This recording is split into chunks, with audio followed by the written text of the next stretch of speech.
Olá, amores! Estamos aqui nessa quinta-feira, né? Nessa noite maravilhosa, para falar sobre as mulheres nas eleições de 2022.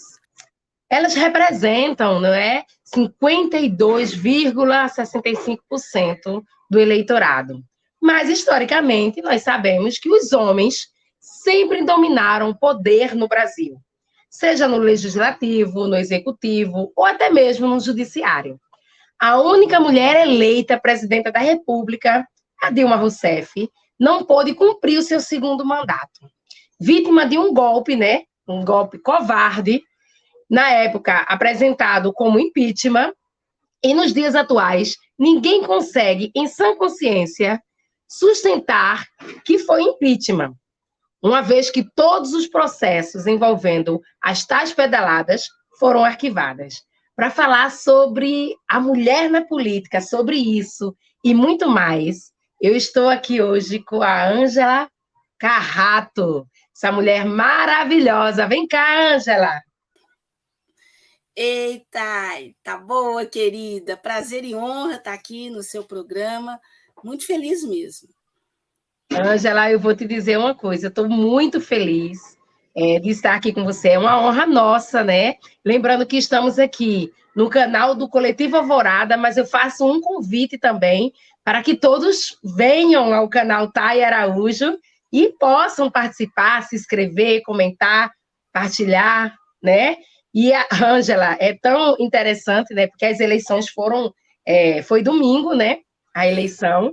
E diante de todo o cenário político, todo mundo já estava esperando essa análise, né? Então, assim, você vai fazer uma análise muito legal para você, para a gente, né? E eu gostaria muito que você fizesse, assim, explicasse quem é a Ângela, falasse um pouquinho da sua trajetória aqui para a gente.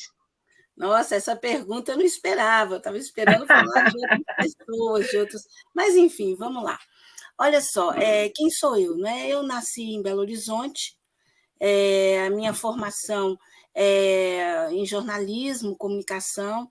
Eu sou mestre e doutora em comunicação pela UNB, a minha graduação é pela PUC Minas. Enfim, por que eu estudei numa universidade privada? Porque eu fazia, ao mesmo tempo, a arquitetura na UFMG, né? E a minha história de vida é sempre no ensino público. A única vez que eu estudei numa instituição privada foi porque eu fazia uma outra, enfim, um outro curso, né, na UFMG, que era arquitetura, e acabei não formando. Eu comecei a trabalhar como jornalista e num período muito quente da vida brasileira, mas progressista, não é? Era aquele final da ditadura, né? 1979, 80, e aí eu fui cobrir, né, toda aquela luta, né, anistia, a luta pela anistia, as eleições diretas já, que acabaram não passando, depois o colégio eleitoral, e viajei o Brasil inteiro, né, seja em função da campanha das diretas já, depois em função da campanha do Tancredo, do Muda Brasil, para o colégio eleitoral, e depois eu fui morar em Brasília a primeira vez, cobrindo a Constituinte para um jornal que eu já trabalhava, Diário do Comércio, Jornal de Casa, e eu, enfim, dirigi a sucursal desse jornal lá. Então, é um pouco isso, né? E também tem um outro lado, que eu, enfim, gosto muito dele, eu costumo dizer que vai ser a minha próxima atividade, né? Depois que eu encerrar esse ciclo aí na comunicação, no jornalismo, que é a psicanálise. Eu fiz formação em psicanálise pela Escola Brasileira de Psicanálise, o Instituto, né, Mineiro de Psicanálise e Saúde Social, que é ligado, é da Escola Brasileira de Psicanálise, orientação lacaniana, freudiana lacaniana. Enfim, essas são as praias, né, que de alguma forma eu transito, eu me interesso, eu circulo. Né? E, claro, né, nessa coisa toda, a política. Né? A política, e eu fico lembrando do meu ex-analista, quando muitas vezes a gente ficava chateada, né, na sessão lá, e dizia, nossa, mas está difícil, né? Cobertura política é muito difícil, né? Esse país vai e volta, né? E ele falava, poxa, mas você está achando o quê? Né? Quais são as profissões impossíveis, né? A política, o jornalismo, né? E o ensino. Impossíveis no sentido da avalanche, né? De dificuldades que colocam para as pessoas, né? Você não tem respostas, não é algo que você possa dizer, olha, isso agora avançou, esse avanço está consolidado e é uma seta, né? Um vetor apontando só para frente, não é. Né? Então é isso, né? E a gente tem que estar sempre, né? Nessa luta, nesse movimento e nunca esmorecer. Não é fácil, mas, enfim, a gente acaba aprendendo, né? A nadar desse jeito também, né? Mas é isso, um pouco é isso. Ah, que legal. Vocês viram, gente, que o currículo da Ângela aí é gigantesco, né? Mulher de peso hoje no nosso programa. É uma honra, Ângela, tê-la aqui conosco.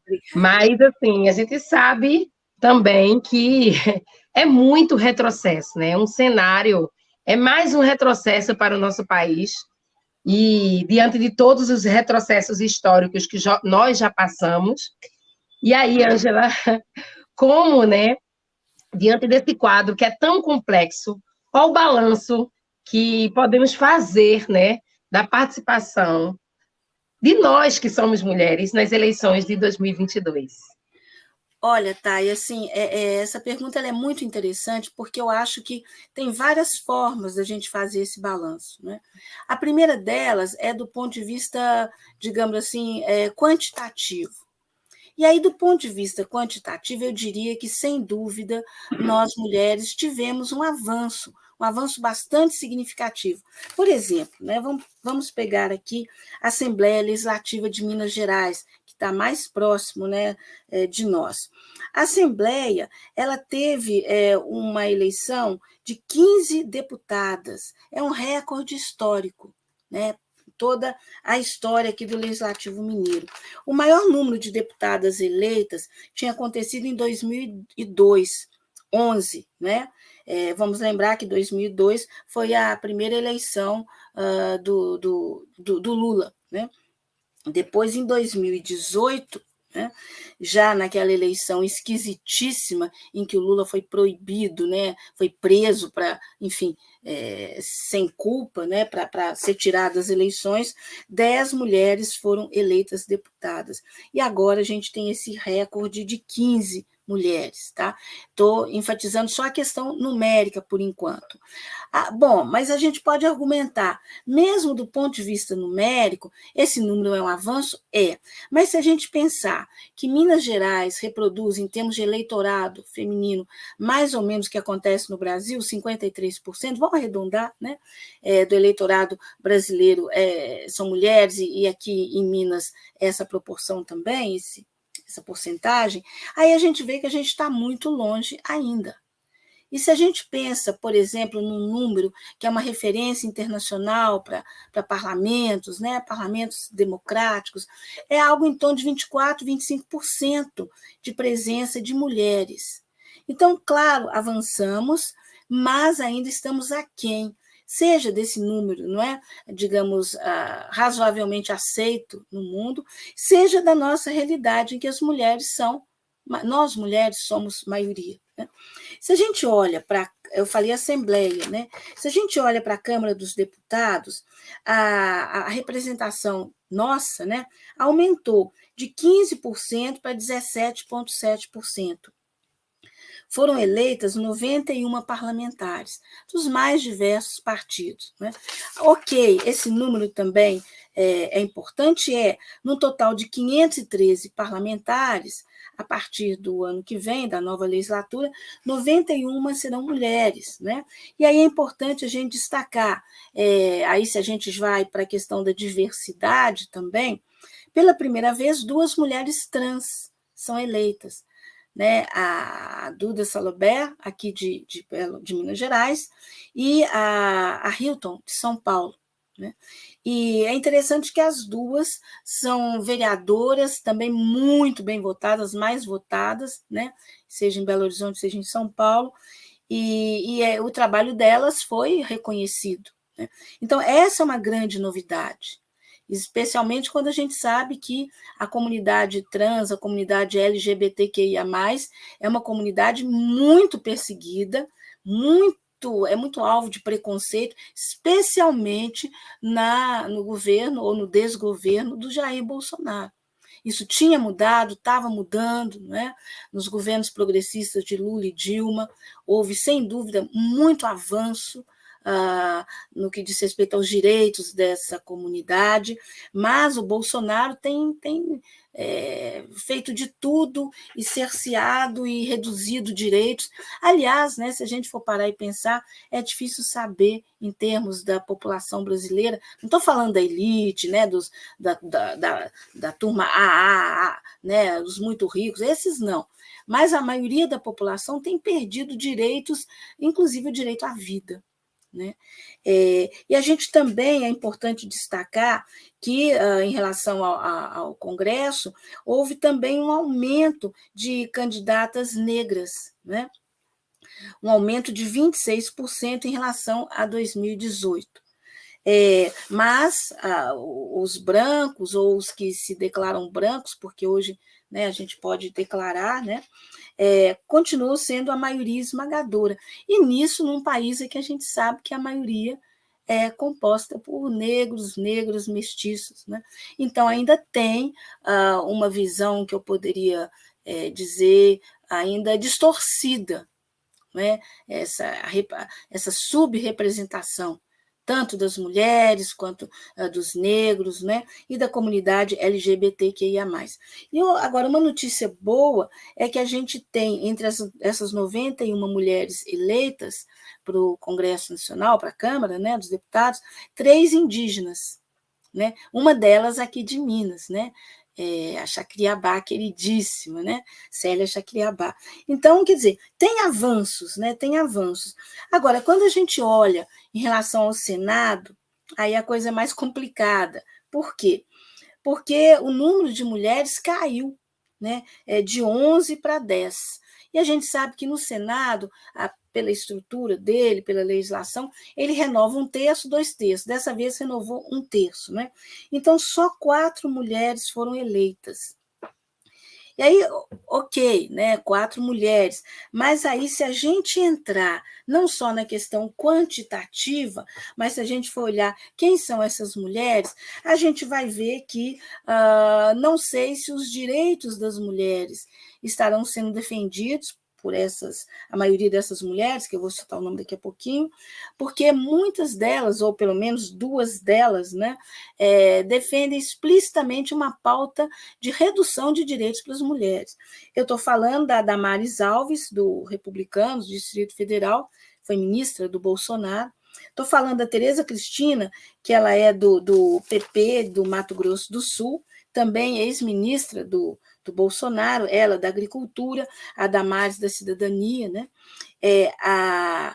Tem uma eleita progressista, né? A Tereza Leite, lá do PT do Ceará, e a professora Dorinha, do União do Tocantins. O União é o partido do Moro, né? Então, assim, no Senado, realmente, essas 4 mulheres, eu diria que, efetivamente, uma delas defende a manutenção e ampliação dos direitos das mulheres, as outras não, né?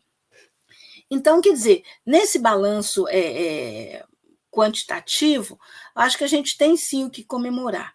Mas se a gente for aprofundar, aí a gente vai ver que, enfim, ainda estamos distantes de poder dizer que temos aí uma bancada feminina, né, no Congresso, Câmara e Senado, ou eu diria até na maioria das assembleias legislativas, que realmente leve à frente esses direitos, essa luta, né, e as pautas progressistas. Agora, é importante a gente lembrar também, aqui em Minas Gerais, que a segunda parlamentar mais votada, a deputada estadual, é a Beatriz Cerqueira, com uma pauta progressista, defesa das mulheres, dos direitos das mulheres, da educação, educação pública, gratuita, de qualidade, né? Então, isso é muito importante. Tem a Leninha também, né? Tem a Andréa de Jesus, enfim, são várias, né? Mas a gente... Temos a Macaé também.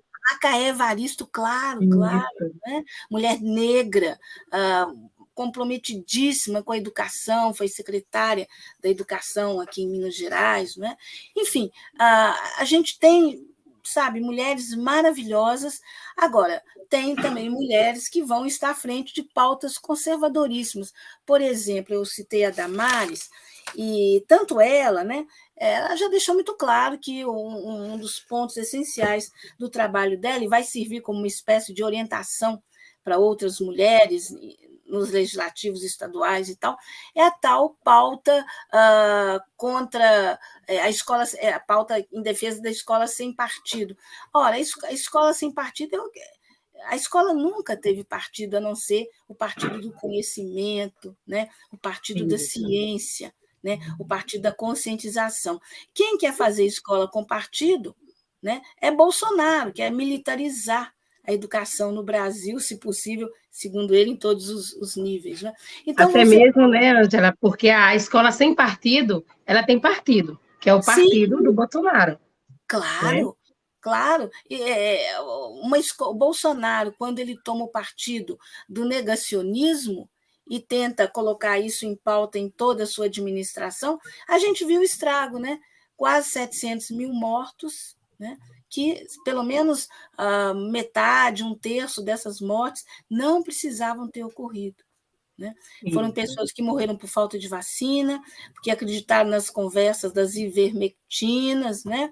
Porque acreditaram que era uma gripezinha. Né? A cloroquina. Cloroquina. Né? Essa é a escola que ele quer defender? Né? Uma escola que enfim, é um absurdo. Né? Cheia de fake news, né? De coisas que... Porque eu estou há 13 anos na educação pública e tudo que se foi a cartilha, a mamadeira e tantas coisas que foram criadas por muita fake news desse governo nunca existiu na educação. Sim, aliás, eu diria assim que praticamente tudo, não é, que esse governo tem divulgado é fake news. Fake news. A mais recente, né, é claro que são os apoiadores e a coisa, né, inclusive senador eleito está na turma que divulgou fake news, parlamentar federal, estadual eleito está na turma que divulgou fake news agora, eleito agora, né? A penúltima, né, porque a última fake news deles deve estar acontecendo agora, né? Mas a penúltima é essa, né? Tentando satanizar o Lula, né? Dizer que Lula não acredita em Deus, em religião, quando a gente sabe que Lula é uma pessoa, enfim, tem católico, né, um cristão, e uma figura que, nos 2 mandatos dele, ele abriu né, o país para todas as religiões, a liberdade religiosa é uma das medidas que ele adotou, se não me engano, quase no final, né, virou lei quase no final do governo dele, mas as pessoas conhecem Lula, nunca teve nada parecido com a perseguição que várias religiões enfrentaram no Brasil com Bolsonaro. Eu estou lembrando, por exemplo, a perseguição de bolsonaristas à Umbanda, por exemplo, né? As religiões de matrizes africanas, a próprios setores da Igreja Católica, não é? E a próprios setores das igrejas batistas, evangélicas, que não entram nessas loucuras aí que, por exemplo, essas neopentecostais, tipo Assembleia de Deus, tipo Universal do Reino de Deus, que parte dos pastores, claro, eu nunca generalizo, né? Em todas as igrejas tem pastores sérios, pessoas sérias e outras nem tanto, mas a gente sabe, eu escutei num culto da Universal, aliás, eu tive 2 cultos da Universal nesse período agora recente, no mês passado, eu escutei pastor, né, bispo, dizendo, olha, Deus é de direita e o Lúcifer, o demônio, é de esquerda. E na direita, né, é Bolsonaro, na esquerda é Lula. Em quem vocês vão votar? É um E falar absurdo. das mortes que aconteceram, né? Teve pessoas que foram para a igreja, manifestaram seu voto e acabaram perdendo a vida dentro da igreja que deveria pregar amor.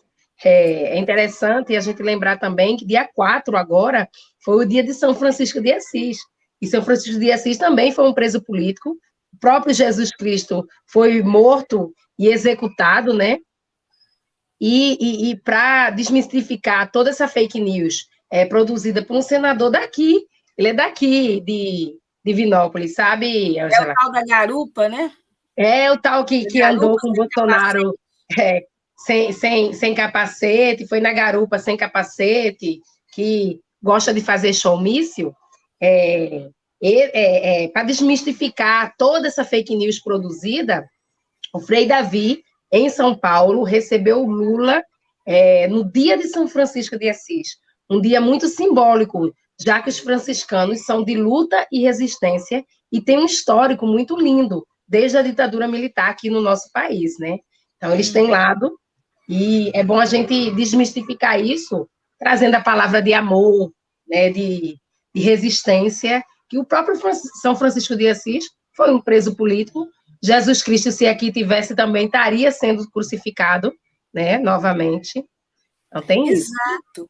E é interessante também isso tudo que você falou, Thay, porque isso desmonta essa fake news, mais uma, né, da turma do Bolsonaro, e é uma fake news que não é por acaso. Se a gente lembrar como é que foi o final da campanha de 2016 nos Estados Unidos, ou qual que foi a fake news que os trumpistas, né, divulgaram? Que a Hillary Clinton, a candidata democrata, tinha parte com o diabo, que ela bebia bebia sangue de criança. Olha que absurdo. Isso num país em que você não tem uma taxa de analfabetismo, né? Aliás, ao contrário, né? É considerada a maior democracia do mundo. Podemos ter críticas e tal, mas é considerado. E, no entanto, esse tipo de argumento, porque foi lançado muito no final, nas praticamente 48 horas finais e tal, a Hillary perdeu. Foi né? Então, aqui no Brasil, a gente tem que estar muito atentos e atentas, muito vacinados contra esse tipo de coisa, porque esse segundo turno que está começando, já começou, né? Vai ser um segundo turno muito, muito barra pesada. E a turma bolsonarista, ela não tem o menor compromisso com a verdade, com a seriedade, eles falam qualquer coisa, e criar essa guerra santa, entre aspas, né? Essa guerra de religiões é com eles mesmos. Então, né, eu acho que esse seu programa é muito importante e fica aí, né, gente, atenção, cuidado, né? Não caiam nesse tipo de conversa que interessa só a quem não quer discutir as pautas econômicas. Porque Isso. o que o Bolsonaro tem para mostrar do ponto de vista econômico? O que ele fez? Me diz uma obra do Bolsonaro. Ele Eu disse. já gostaria de te dizer. Porque, Qual que assim, lembrando que, diante das fake news, temos coisas concretas, né? Como que aconteceu ontem, por exemplo, o corte devastador nas universidades. E como você está aí, né, na UFMG, eu gostaria que você falasse um pouquinho do que isso significa para a população em geral, esses cortes de uma universidade que já está bem sucateada. Sim. Olha só, Thay, quando eu me apresentei, eu acho que eu esqueci de falar que eu sou professora universitária desde 1983. Eu comecei como professora da PUC, onde eu me formei, da PUC Minas. Depois eu fiz concurso e sou professora da UFMG na área de comunicação, jornalismo, no Departamento de Comunicação Social desde 89. Então, eu passei por várias, né, administrações federais, né? Nós somos funcionários públicos federais concursados. E olha, eu nunca vi uma situação tão terrível que está sendo imposta às universidades federais nesse país. Eu diria que a educação como um todo, a educação pública, né, como um todo. E olha, isso está acontecendo depois que essa educação teve avanços assim incríveis durante os 2 governos do ex-presidente Lula. Olha aqui um dado que eu acho que é irrefutável, e é por isso que os bolsonaristas e o próprio Bolsonaro se especializam em fake news, porque eles não querem discutir esses dados. Quantas universidades Bolsonaro criou? 0. Quantos institutos federais de ensino superior ele criou? 0. Quantas expansões de escolas, em qualquer grau, ele patrocinou? 0. Agora, o que ele tem feito? Ele tem destruído. Né? E antes de falar da destruição, é importante lembrar que o Lula criou 18 universidades nesse país. Mais ainda, ele criou e ampliou 173 campos. Né? É um preciosismo. Campus é o singular, campi é o plural em latim. Né? Então, 173, isso dividido pelos estados, dá o quê? Mais de uma dezena, 2 ou 3 dezenas em cada estado, né, da federação. E com isso, o que aconteceu? A população pobre, né, a população discriminada, a população preta, né, a população indígena, teve acesso pela primeira vez à universidade. Eu vejo isso assim com uma alegria que você não calcula. Quando nos primeiros tempos como professora na UFMG, as turmas eram basicamente brancas, né? A maioria esmagadora de Belo Horizonte e dos bairros Zona Sul de Belo Horizonte. Hoje não, hoje a gente tem não diria que é meio a meio, não, mas já tem um número bastante expressivo de pessoas de outras cidades, de outros estados, e, sobretudo, pessoas que vêm da escola pública, pessoas pobres, pessoas que, se não fosse, né, o ProUni, se não fosse essa revolução maravilhosa que o Lula fez no ensino, se não fosse a abertura de vagas nas universidades, ele condicionou a aumentar a verba para as universidades, para ela aumentar o número de vagas. A UFMG é um exemplo. Quando eu comecei a dar aula na UFMG, a maioria dos cursos só tinha aula de manhã ou de tarde, não tinha o curso noturno. A comunicação, por exemplo, não tinha curso noturno. Quem trabalhava tinha que fazer curso numa universidade privada. Nessas também o aluno tinha bolsa, na época do Lula. Né? Agora tem cursos à noite, praticamente em todas as áreas, nas humanas, nas ciências da vida, nas ciências exatas, mais ainda, o número geral de alunos mais que triplicou. Foram criados novos espaços de aprendizado chamados CAD, Centro Administrativo e Didático, né? O Centro de Ação Didática. Essa sigla aí, ela varia aí, dependendo da universidade, como que eles adotaram. Mas são espaços ultramodernos. Você tem todos os equipamentos, você tem data show, você tem computador, você tem o quadro, aquele quadro que você escreve com o pincel atômico, e não mais aquele com giz que mata qualquer professor aí E que até hoje a realidade dos professores daqui do estado de Minas Gerais é o giz e o quadro negro. Isso é um troço que é asma garantida, né? Isso. Agora, olha como que isso está piorando, né? E aí eu acho que eu respondo mais objetivamente a sua pergunta. Né? O Bolsonaro vem esquartejando o orçamento para as universidades públicas no Brasil. E ontem, né, nesse processo que começou, na verdade, com o Temer, né, quando ele congelou, né, o famoso congelamento do teto de gastos para a educação, mas não foi só para a educação, foi para a saúde, foi para a segurança também, por 20 anos. Olha que nós estamos apenas no 6º ano dessa previsão maligna de 20, né, que eles fizeram. E as universidades federais, eu vejo pela UFMG, elas estão absolutamente sucateadas. Olha, esse semestre, né, eu estou dando aula em uma sala que o único recurso que voltamos a ter é só o quadro e o giz. E olha que jornalismo você precisa de multimídia, é essencial, não é? E isso está acontecendo com grande parte dos professores. Verba para pesquisa, quase que zerado. Né? Verba para monitoria, né, para bolsas, quase que zerado. Verbas para atualizar as bibliotecas, né? Seja biblioteca de papel, físico, livro físico, seja atualização de periódicos, assinar periódicos digitais e tal, que isso tem que acontecer permanentemente, não tem mais dinheiro para nada. Né? E mesmo assim, olha a beleza do que as universidades fizeram, começando pela UFMG, no enfrentamento à Covid. Todas elas fizeram isso, todas. Né? Todas elas são fundamentais para o desenvolvimento desse país, porque estão criando, né, novas tecnologias, novas metodologias nas mais diversas áreas. E, no entanto, eu fico pensando quando o Bolsonaro diz que ele ama o Brasil. Que amor é esse? Não é? É um amor que destrói o ensino, destrói a cultura. Olha o que ele fez, acabou com o Ministério da Cultura, né? Destrói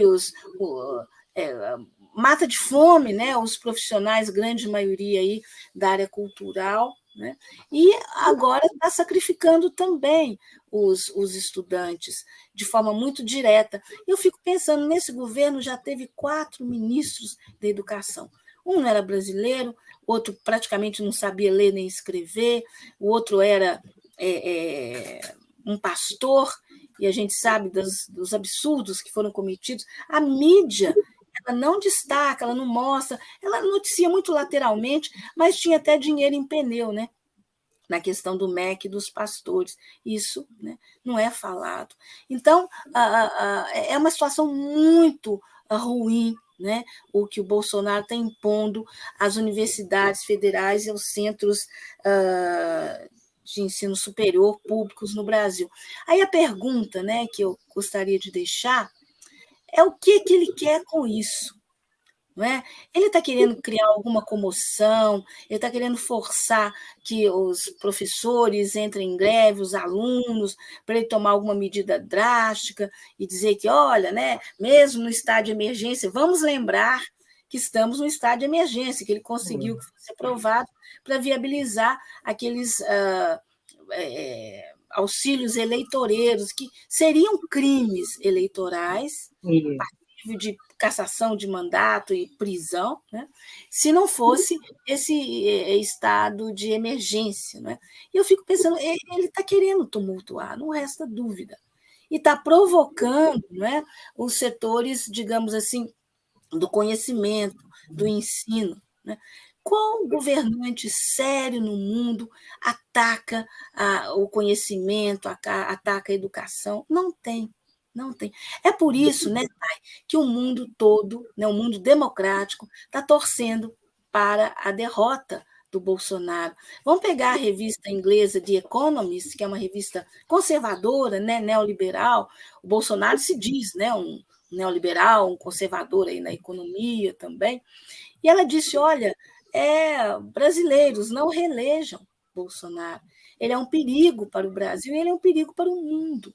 Bolsonaro eleito, e a gente sabe que espera e torce e trabalha para que não seja, mas Bolsonaro reeleito seria o quê? Seria transformar o Brasil em ponta de lança da extrema-direita no mundo.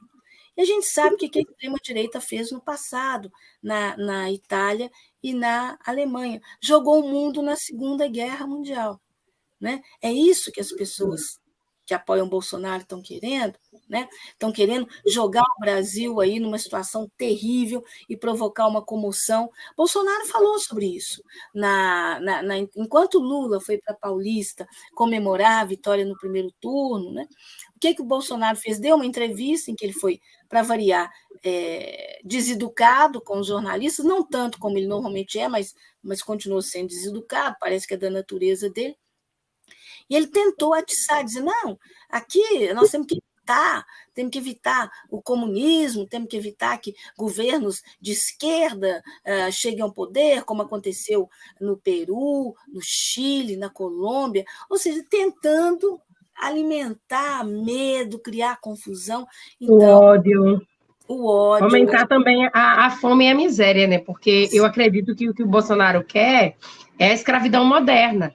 Porque, assim, meus ancestrais, desde 1888, quando foi abolida a escravidão só no papel, e vem Uhum. padecendo numa exclusão histórica, né, que a gente já conhece. Minha avó, né, ela nunca foi alfabetizada, sempre trabalhou muito, e muitas vezes com um prato de comida.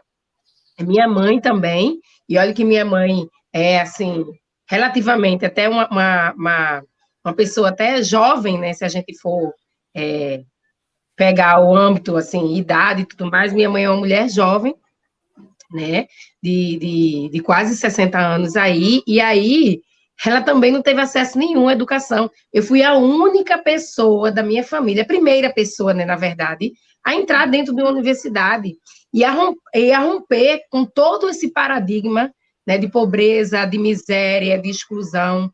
Então, eu costumo dizer até para os meus alunos, sabe, Ângela, que assim, eu era paupérrima, né? Sou natural de Recife, Pernambuco, minha avó do sertão de Pernambuco, meu pai da capital de Recife, e assim, eu era paupérrima dentro de um processo excludente, e sempre vivia, a realidade era essa, e quando eu ascendi, que eu fui fazer uma universidade, um curso de história, né, eu consegui trazer um pouco de mudança, não só para mim, mas também para minha família, abrir portas para que primos e outros familiares também entrassem nas universidades, né, públicas do nosso país. Então, quando o Bolsonaro ele sucateia a universidade pública e faz o que ele está fazendo, em outras palavras, ele diz assim: olha, gente, a população preta, periférica, LGBTQIA, os migrantes também, né? Os migrantes, né, salve, a gente tem que dizer que é os migrantes oriundos de países que não chegam no país e não têm perspectiva nem oportunidade. Eu mesma tenho alunos que são do Haiti, que são poliglotas, que falam diversas línguas, e eles não conseguem oportunidade para trabalhar em outra área que não seja na construção civil.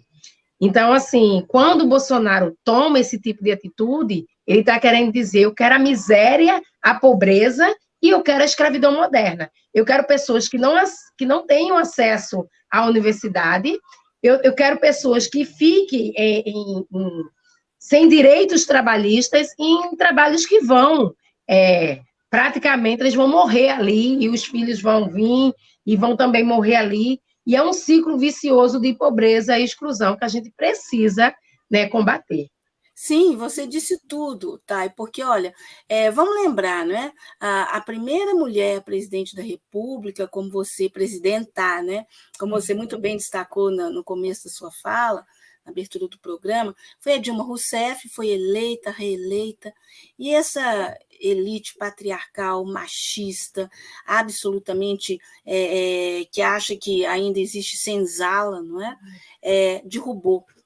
E inventaram essa história de impeachment, nunca foi, e agora menos ainda. E, de novo, cadê a mídia para dizer, olha, não houve impeachment, não houve crime de responsabilidade, não fala nada disso. Mas pior ainda, né?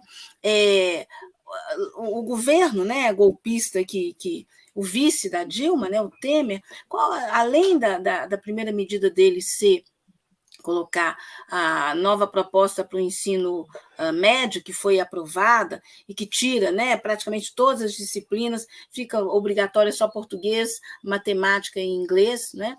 Além disso, ele aprovou a reforma trabalhista, que, na verdade, é a reforma contra os trabalhadores. Né? E aí a gente vê como que as pessoas são ingênuas, né? Ou como, quando falta conhecimento, elas são presas fáceis.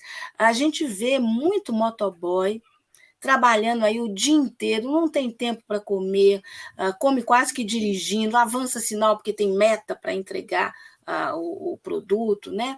E, no entanto, por causa de alguns trocados que Bolsonaro está distribuindo, né, eleitoreiramente, às vésperas da eleição, muitas dessas pessoas falam, vou votar no Bolsonaro porque ele é legal.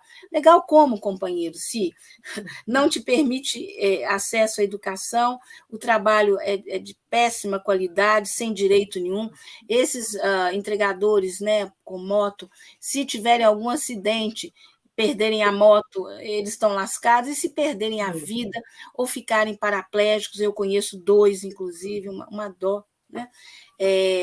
Enfim, então é esse, né, o quadro que a gente tem. E depois, o próprio Bolsonaro, o que ele fez? Ele completou o serviço de retirada de direitos com a tal reforma da Previdência, que é uma destruição da possibilidade das pessoas se aposentarem, em qualquer nível, não é? Porque aumentou o tempo, a idade, né, para aposentadoria, e aumentou também o tempo trabalhado, né? E a pessoa tem que ter as duas coisas. Então, vai morrer sem aposentar, né? A realidade é essa. eu tinha colegas que faltavam 3 anos, 4 anos para aposentar e tem que trabalhar mais 10 anos, né? Alguns só não vão trabalhar mais do que isso porque chegam aos 75 anos, que é estipulado não pela universidade, mas o STF, né? Passou para 75 anos o prazo para permanecer na ativa de servidor público, né? Uma coisa eleitoreira também na época, porque era para colocar, para impedir que a Dilma pudesse indicar novos ministros, ela teria 2 ou 3 novos ministros para indicar. Então, a gente vê, ministros do STF, então a gente vê como que isso, sabe, isso forma um todo. É o que você disse, Thay. Enquanto isso nos atinge, né? Eu dou aula para adulto, sabe, Ângela? E assim, tenho diversos alunos que são enfermeiros e que estiveram na linha de frente durante o período mais gravoso da pandemia que nós tivemos. E o que é que esse presidente fez? Negou, né, o piso salarial, gente, da enfermagem. Isso é um absurdo. Então, assim, o piso salarial da enfermagem passou, foi aprovado, mas o que é que o Bolsonaro fez? Simplesmente se mostrou e demonstrou o contrário para que os trabalhadores, os servidores, recebessem, né, o piso salarial. Isso é de uma maneira tão violenta, mas o orçamento secreto está aí, né? Ele Pois tira das era isso. universidades e põe no orçamento secreto. Era isso que eu ia comentar. Você foi em cima, Thay, porque o argumento foi: não tem previsão orçamentária para pagar o piso da enfermagem. Aí eu pergunto: tem previsão orçamentária para pagar esses programas eleitoreiros que ele está colocando em prática? Não tem. Ele já estourou o tal do teto de gastos que a direita, né, e a extrema-direita tanto prezavam, tem que ter cuidado com as finanças, teto de gastos e tal. Ele já estourou, e daí? Isso já deveria ter sido alvo de impeachment. Aliás, o Bolsonaro tem mais de 130 pedidos de impeachment, que o Arthur Lira, o presidente da Câmara dos Deputados, ele sentou em cima e não deixa andar. Né, não deixa andar. E ele acaba sendo uma espécie de primeiro-ministro nesse país. Né? E enquanto que com a Dilma, né, quando a Dilma não aceitou as pressões do Eduardo Cunha, aliás, uma das boas notícias dessa eleição é que o Eduardo Cunha não se elegeu. Né? Ele mudou o domicílio para São Paulo e perdeu, teve uma votação ridícula, assim, abaixo até de vereador que fica na rabeira, né? Digamos assim. Mas o Eduardo Cunha começou isso tudo por discordar da Dilma. Ele queria que ela fosse conivente com falcatruas e ela disse não. Né? E aí, de novo, né, Thay? Aí eu estou puxando sempre essa questão da mídia, porque é minha praia, eu sou professora disso, eu sou jornalista também. Então, cadê a mídia para denunciar, não é? Esse absurdo em relação ao piso da enfermagem, o Bolsonaro sacaneando uma categoria fundamental e que ganha miséria, se a gente pensar na relevância do trabalho que ela teve e tem, né, gente? A pandemia não acabou, não, viu? Vamos ficar de olho, né? E mais ainda, cadê essa mídia que não fez uma matéria para valer, aprofundada, grandes reportagens sobre o tal orçamento secreto? Aliás, viu, Thay, esse próprio nome de orçamento secreto, a gente tem que, não pode sair repetindo, porque, na verdade, é igual paraíso fiscal. Paraíso fiscal é lugar de corrupção, então tem que aparecer isso, né? Senão fica parecendo que é um lugar bacana, cheio de coqueiros, um mar maravilhoso. E o orçamento secreto é só alguma coisa que as pessoas não sabem, mas não tem nada demais nisso, não. Paraíso fiscal, orçamento secreto é sinônimo de corrupção. Né? Mas a mídia corporativa, essa mídia, né, da elite, né, dos grandes empresários, essa mídia mantida pela publicidade, ela suaviza as coisas quando é do interesse dela própria ou da turma dela. Então, é orçamento secreto. Então, as pessoas, pois é, orçamento secreto. Gente, isso é corrupção. Isso é corrupção. Né? Essa distribuição de dinheiro, só faltou Bolsonaro soltar de avião, jogar dinheiro sobre as cidades nas vésperas da eleição. Durante o mandato inteiro, esses quase 4 anos, ele foi isso aí, né? Cortando direito, as pessoas... Gente, 33 milhões de pessoas estão passando fome. Outro tanto está na fila do osso. Olha, tá, eu não sei se você tem hábito de fazer supermercado, se é você que faz. Aqui em casa eu que faço. Eu tenho visto coisas absurdas. Os supermercados, todos eles, não importa, né? São vários, mas eles estão vendendo coisa que antes ninguém pensava em vender. Por exemplo, retalho de pão. Por exemplo, mochiba de carne. Por exemplo, verdura apodrecida, amarela. Aí eles colocam como oferta. Oferta não, cara pálida, não é? Osso. Osso, sabe? Estão vendendo osso. Antes eu ia muito a açougue, eu pedia osso porque eu tenho cachorro e eles gostam, prudente, né? Agora não, o osso está sendo vendido e é caro. E tem gente que vai lá e está comprando para conseguir colocar um gostinho. Né? Então, sabe, eu fico pensando assim, esse governo não tem nada que presta e por todos os aspectos não merece, sabe, um segundo mandato. A gente já apanhou demais, não é? É aquela história, eu não passo fome, eu tive Covid, quase morri, mas eu consegui, né, ser tratada, agradeço muito aí ao SUS, às vacinas, né? Sou muito, muito grata mesmo ao SUS e às vacinas, mas eu não sofri na pele nem 1/10 do que a população brasileira está sofrendo, especialmente os mais pobres. Imagina quem ganha um salário mínimo, Ângela. Olha, eu gostaria. É impossível. O governador daqui de Minas Gerais, que foi reeleito, e que eu vou morrer sem entender como é que isso aconteceu, né? Ele não paga o piso salarial da educação. Então, o salário dos professores é 1,5 salário. Eu recebo 1,5 salário. E, obviamente, que eu tenho que me desdobrar em várias jornadas, porque com 1,5 salário eu sequer pago aluguel, né? Então, eu preciso me desdobrar, trabalhar manhã, tarde e noite, para ficar com um salário assim, nem razoável, com um salário que dê para cumprir. Quando eu vou ao supermercado, e sou eu que faço as compras aqui também, eu já excluo produtos. Eu acho que boa parte da população está fazendo isso. Excluir produtos e colocar produtos só de primeira necessidade. Sabe? Isso é um absurdo. Sim, verdade. Olha, eu vejo as pessoas olhando a banca de frutas e passando longe, porque uma maçã está quase R$ 20 o quilo, a pera também. A banana.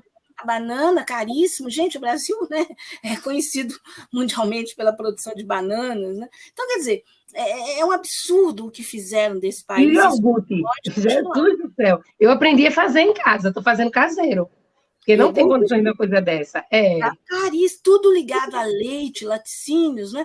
Minas Gerais, olha o rebanho que Minas tem. O Brasil bate no peito esse governo, né? O agro, mas o agro só para exportação. A população aqui está passando fome. Não precisa ser assim. Não é? É política que não está nem aí, não está preocupada com a população.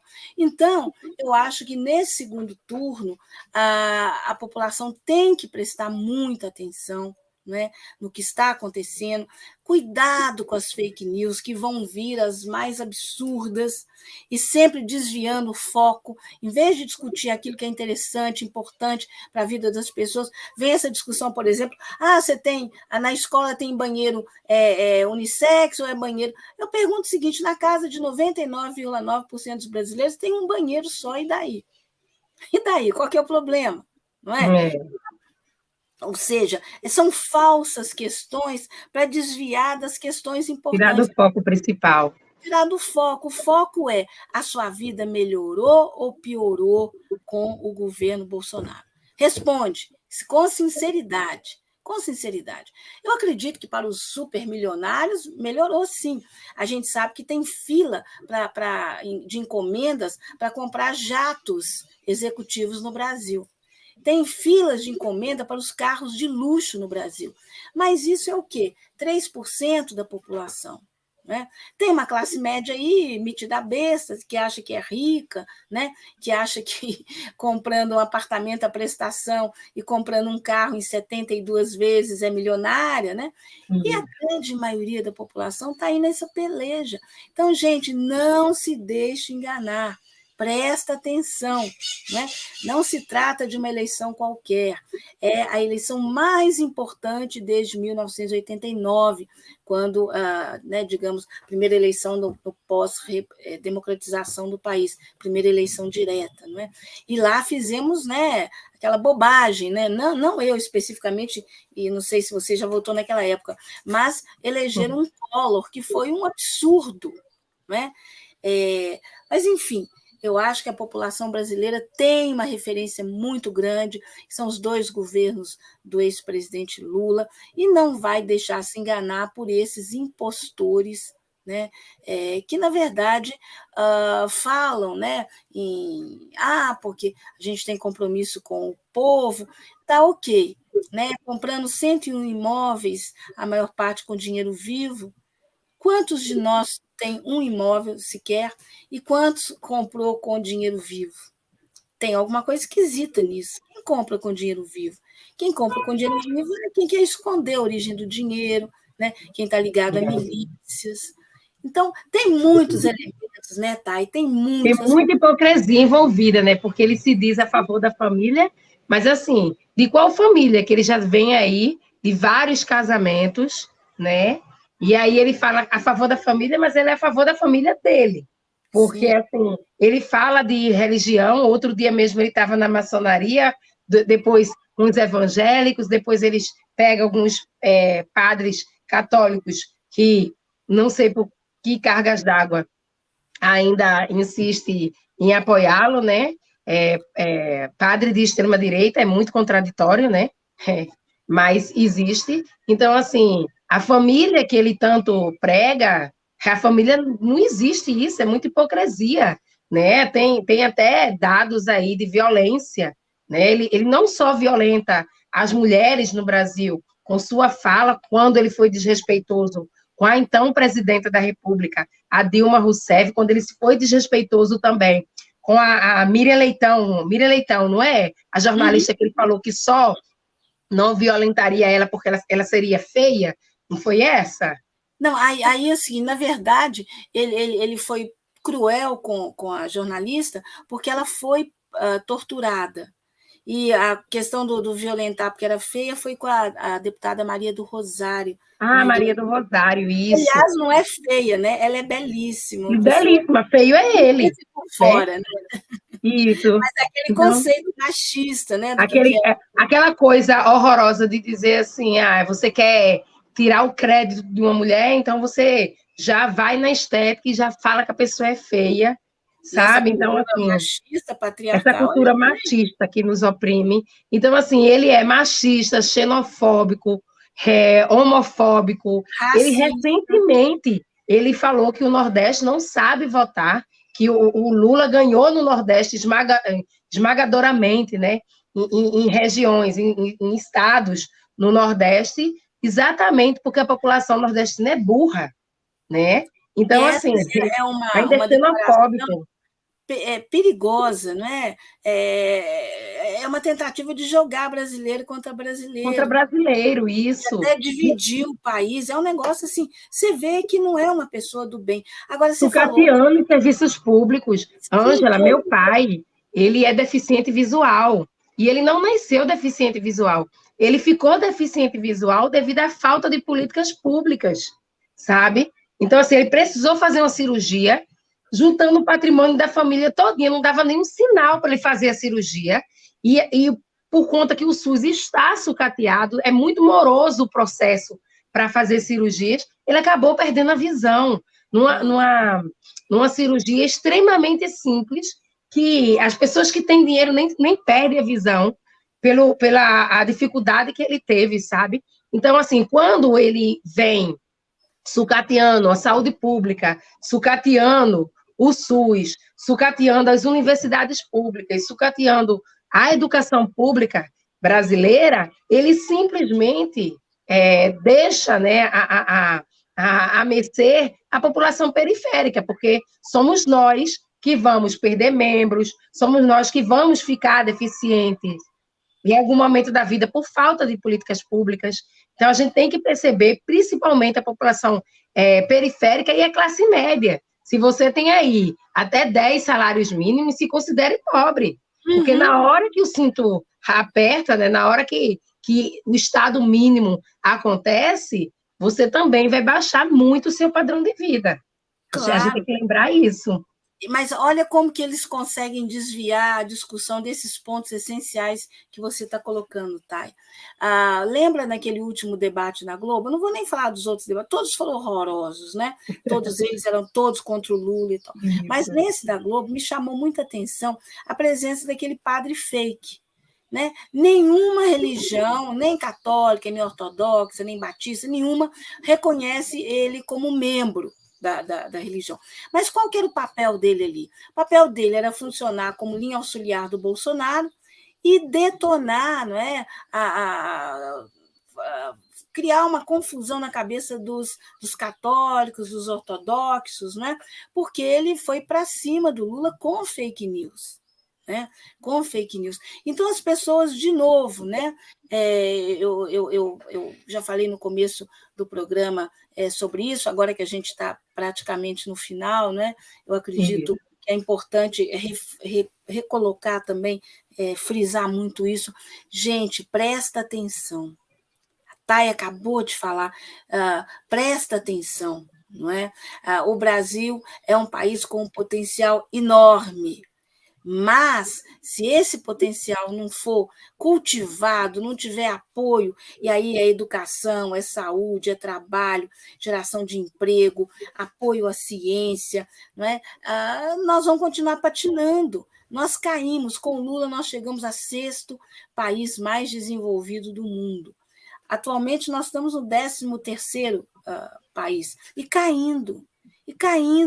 E vai piorar, porque agora o conhecimento é mais sofisticado, todo baseado aí em alta tecnologia. Né? Então, sem conhecimento, não adianta a pessoa querer trabalhar 24 horas por dia, porque nem salário mínimo ela vai conseguir ganhar. E não vai sair do lugar, como a Thay disse. Não é? Então, temos que fazer uma aposta num Brasil inclusivo, num Brasil justo, num Brasil democrático, num Brasil soberano, num Brasil do qual a gente tem orgulho e que o resto do mundo nos veja dessa forma. Hoje é uma vergonha. Quem tem viajado para o exterior tem voltado assim, dizendo, nossa, que vergonha as pessoas... E tem razão, não é? Quem vai levar a sério um país que elegeu um cidadão feito esse, Bolsonaro, que fala mentira, que vai para a ONU e fala mentira, que dá vexame no enterro de uma rainha na Inglaterra. Ok, eu não sou monarquista, mas tem uma parcela dos ingleses que tem que ser respeitado. Ele não respeita nada. Não é? Então, uma pessoa que não respeita nada não serve para nada. Né? Então, eu acho que tem muita gente dizendo o Bolsonaro merece 100 anos de cadeia. Não, isso aí. Eu acho o seguinte, que a melhor pena para ele seja, depois de deixar o governo, viver com salário mínimo. Viver com salário mínimo. Sem o patrimônio, né? Esse aí conseguir de forma, no mínimo, esquisita, não é? Mas viver com salário mínimo, né? Passar o resto da vida dele vivendo com salário mínimo, não é?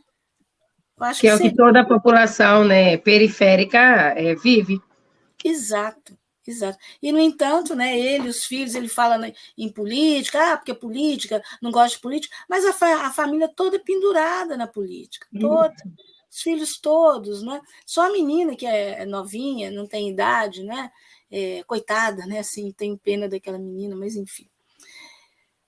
É Ou muito. seja, né, é hora de prestar atenção, minha gente, né? É hora de prestar atenção. Né? Não é hora de relaxar, não é hora de aceitar conversa fiada, é hora de denunciar as fake news. Tem canais para isso, né? Denuncia quem está divulgando fake news, isso dá cadeia, né? Isso é crime. E é isso, né? E vamos aí enfrentar esse segundo turno, né? Porque a gente merece um Brasil melhor. Isso. Gente, eu gostaria de pedir para que vocês possam curtir, compartilhar, mandar esse vídeo aí para várias pessoas, tá? Entra no canal Thay Araújo também, que é um canal de resistência. Vamos nos fortalecer. Se inscreve no Coletivo Alvorada, se inscreve no canal Thay Araújo também. É importante a gente lembrar, eu vou deixar para a Ângela encerrar, tá? Mas assim, é importante a gente lembrar que na dúvida a gente tem que seguir o amor. Porque eu não consigo compreender, enquanto educadora popular, como é que depois de uma pandemia tão gravosa, um presidente da República tão desrespeitoso, que imita pessoas, né, com falta de ar, padecendo, depois da gente ter enterrado muitos dos nossos, né, diante de uma pandemia tão terrível, depois de muitos direitos sendo negados, depois de muito tempo sem concurso público, depois de tanto sucateamento, né, da negação à ciência, da negação a tantos fatores importantes do nosso país, que possamos observar a hipocrisia e, na dúvida, ficar com amor.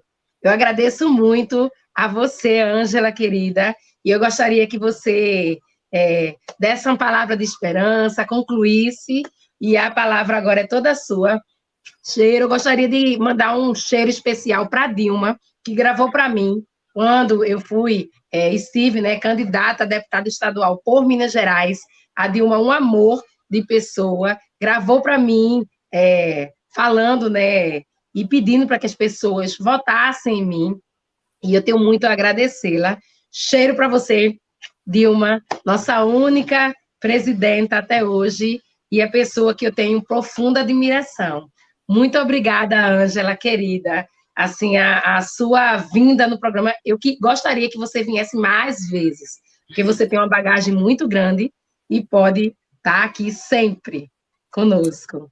Olha, Thay, eu que agradeço muito, um beijo enorme para você também, e um beijo enorme para a querida, para mim, presidenta Dilma, não é?